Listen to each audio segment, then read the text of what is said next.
Hey everybody, welcome to another episode of Nerds Drink Whiskey. We're still sipping on our Cutty Sark Prohibition edition. If you watched last week, you'll know that the reviews were kind of meh, I think, all over. But this episode we're talking about, if you haven't watched, the Star Wars Theory channel put out a really expensive for a podcast. I don't know where he found the money for this, but he put out of his own pocket a Vader fan film that I think most Star Wars fans are saying is a way better, way more solid storyline, way better storytelling than anything that Star Wars has done in probably 25 years, something like that. At least. Yeah, 20 years. Wasn't that when episode 1 came out? Yeah. So, I think I'm going to hand the mic to Jeremy. We all kind of know the details, but Jeremy, I think, is the most excited to talk about it, so I'm going to hand it to him. Darth Vader, Shards of the Past. When it first came out, I was like, wow. I was telling my friends about it. I posted it on Facebook. And when I get with my nerd buddies and we sit there and we talk, it always comes up in conversation. Then at the beginning of this week, Star Wars Theory put out a video saying that Warner Mitchell claimed the entire video. And you could just see on the way he was talking about it. Now, Disney claimed the video, but Warner Mitchell claimed the music, correct? No, Disney did not claim the video. Warner Mitchell claimed the video because of the music. That's what I've read. Okay. That's what he says. But Disney is partnered with Warner Mitchell. Warner Mitchell handles all of Disney's music. Mm-hmm. So the original claim on the video was about the music because they said the music was too similar to the original score that John Williams made. Now, Star Wars Theory, please forgive me, I can't think top of my head what his name is right now. The video he put out was just absolutely devastating. I felt absolutely rage on, blaming Disney. It's like, why does a multi-billion-dollar company need a few $1,000s from a video that a fan made? Because bean counters count beans. That's all that bean counters do, is they just count beans. So he put out this really devastating video, how the music was claimed, and they claimed the entire video to monetize it. Now, he had contacted Lucasfilm before he did this project and said, hey, can I monetize this? Can I crowdfund this? And they said no. So he $150,000 out of his own pocket to make this wonderful fan film. Then then he gets crapped on. Then he also gets threatened if he challenges it, saying that we will strike you and we'll take your channel down and everything else. And it's just like, really, a little small guy being stepped on by the big guy. And he says he has a chance to lose his channel. And at first he was like, you know what, they can claim it. They can have the money. I made it for the fans. But towards the end of his video, he's like, I am going to challenge this. And episode 2 is going to come out.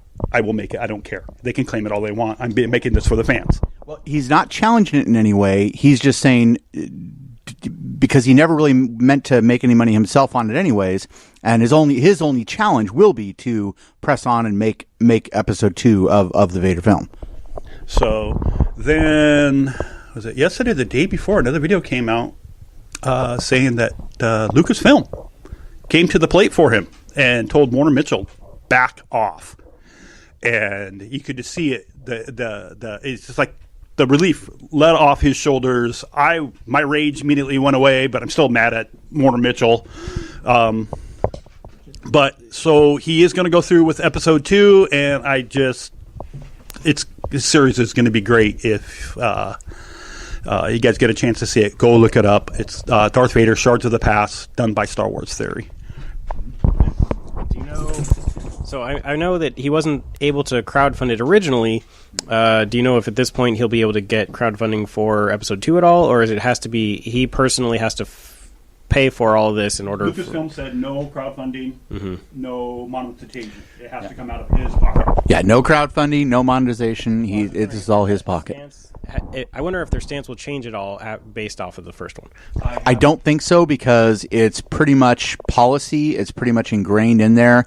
It's kind of part of their the establishment that the protocol that they've designed to protect themselves is to not allow, because there is so many. They've always allowed Star Wars films. They've always been very freewheeling about that. And George Lucas was a huge fan of that. And so they've always let fan films. And in sci-fi fantasy, fan films have always been allowed. Fan fiction has always been allowed. Nobody stomps on fan fiction because no good can come of it. It's your fans. Don't stomp on the fans.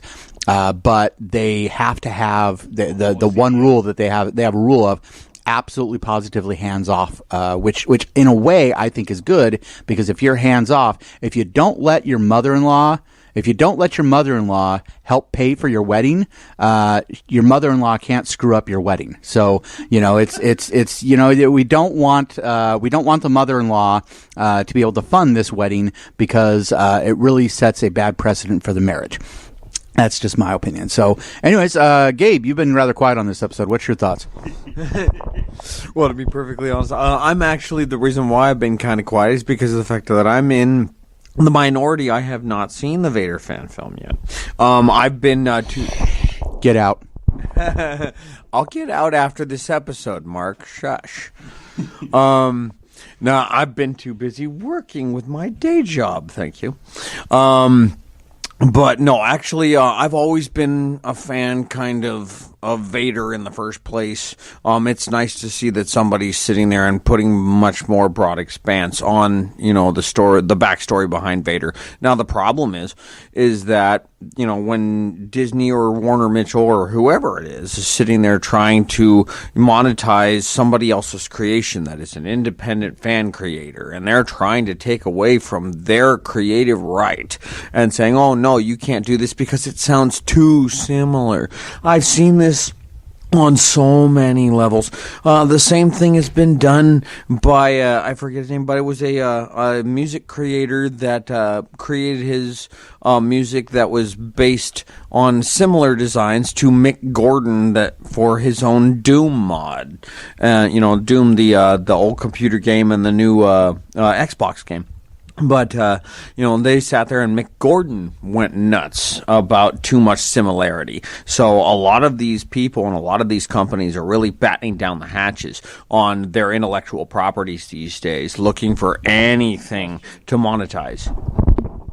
So I'm curious, I don't know that anyone here knows the answer to this, but if the entire point of a fan film is it is derivative, they're using pre-existing characters for the film, which that's okay, then why is it not okay to make it sound the same?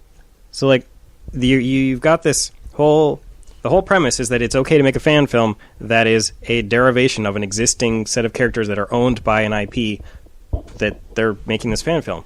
How is it that the music is separate than the characters and can't, I don't understand. I don't know that anyone here has the answer to that, but is why that's the point that they can catch them on, they can't go after them for using the same other IP. Well, and the more ridiculous thing about that is that John Williams, and I may get some hate comments down below for saying this, but the reality is if you really studied Star Wars music, as a lot of Star Wars fans have, like I have, you realize that John Williams' compositions have always been derivative of other older compositions, and so it's what Shades of the what is it? Shades of the Past? Shards of the Past. Shards of the Past. The Vader fan film. What they were when he hired the composer, he kind of told him to make it a little derivative. That was kind of the point, but. So that composer of Shards of the Past theme is guilty of the exact same thing in the exact same way. It's a direct correlation of what John Williams is guilty of in the first place. So there's really it's really ridiculous.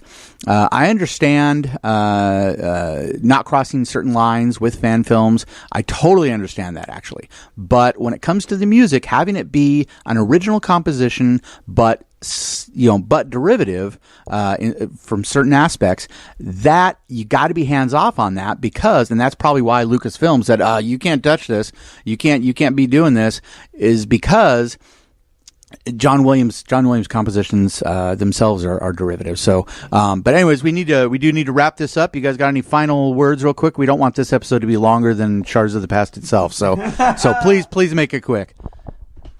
All I was going to say is that, honestly, that's kind of the pot calling kettle black. But please, guys, if you like this episode, please like, comment, and subscribe. We love you guys. Please, pay attention.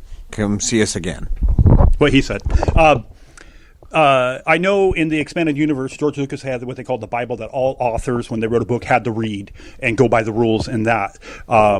Maybe Lucasfilm needs to get together and make a set of rules, what you can do, what you can't do, and everything else. Here's our Bible for fan films. Maybe I'll message Star Wars Theory and see if he can contact them on that too. But thank you guys for tuning in. Those rules already exist. They just have not released them to the public, and I think that would probably be a good thing of just if they put out a Bible. And hey, we'll all buy that Bible, and you'll make money, and that's actually an excellent idea. So, anyways, see you next week. I think I got Bourbon Bears trying to come up. See mixed with Cutty Sark. So, anyways, see you next week on the next episode of Nerds Drink Whiskey. We will be recording at Stack in Westside Olympia. Hopefully it turns out, because we've never recorded there, and it's going to be an interesting experience. So be watching next week to see how that happens. Always sip, never slam.